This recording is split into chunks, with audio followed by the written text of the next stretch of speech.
Hello बच्चों, let's see this question.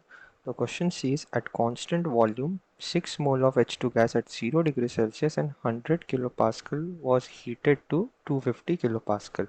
The molar heat of H2 at constant pressure यानी Cp it is equal to 28.9 joule per mole. Assume that the heat capacity values do not change with temperature. The final temperature of the H2 gas and the change in entropy of the process are. And हमें 4 options given है. हमें दो चीज़ें पूछे, एक final temperature, सो इसे ए बोल देते हैं, and change in entropy of the process ये है बी. सो आइए प्रोसेस ए के लिए सोल्यूशन स्टार्ट करते हैं. The it is from the chapter thermodynamics and हमारा की कॉन्सेप्ट ए के लिए होगा ideal gas equation. Ideal gas equation which is P V equal to n R T. PV equal to nRT where P is pressure of the gas, V होता है volume, N number of moles gas के, R होता है universal gas constant and T temperature always taken in Kelvin.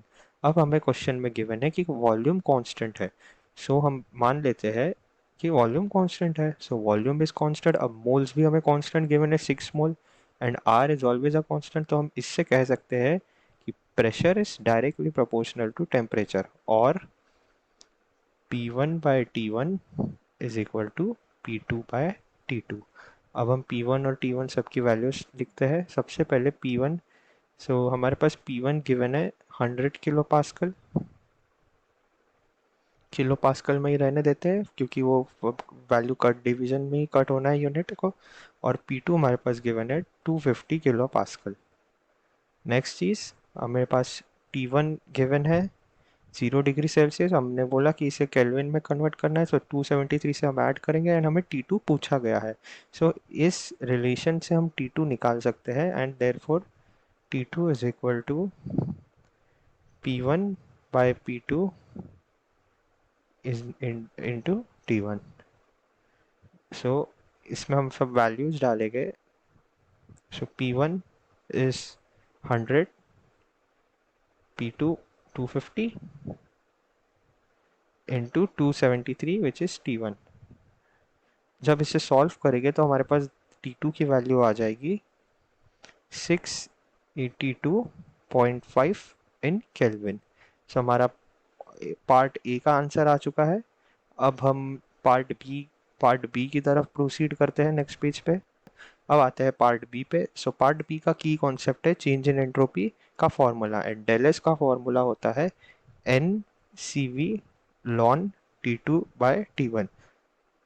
इसका मतलब यहाँ पे n का मतलब होता है नंबर ऑफ मोल्स, Cv का मतलब होता है molar heat at constant pressure, at constant volume, I am sorry, at constant volume.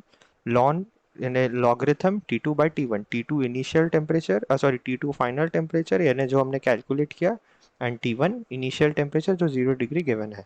अब ये फॉर्मूला में हम पुट करते हैं हमारी values. So del S is equal to number of moles given है 6 मोल, सो 6 इंटू सी वी. अब देखिए हमारे पास एक गैस लॉ है, मेयर्स लॉ जिसे हम बोलते हैं कि C P minus C P is equal to R. So हम इससे डिराइव कर सकते हैं कि C V is equal to C P minus R. So हम लिख सकते हैं directly C P minus R ln T2 by T1. So T2 की वैल्यू हमने कैलकुलेट की थी 682.5 केल्विन डिवाइडेड बाय 273 T1 की वैल्यू. अब लॉन को हम कन्वर्ट कर देते हैं लॉग बेस 10 में, so we multiplied by 2.303 into 6 C P minus R. So C P की वैल्यू हमको पता है 28.9 गिवन है एंड आर की वैल्यू हो जाएगी 8.314. 8.3 लिखते हैं लॉग बेस 10 682.5 डिवाइडेड बाई 273. जब इसे पूरा कंप्लीटली सॉल्व करेंगे तो हमारे पास आंसर आता है 113 जूल पर मोल केल्विन. सो हमारा करेक्ट ऑप्शन है option D. I hope you understood this well. All the best.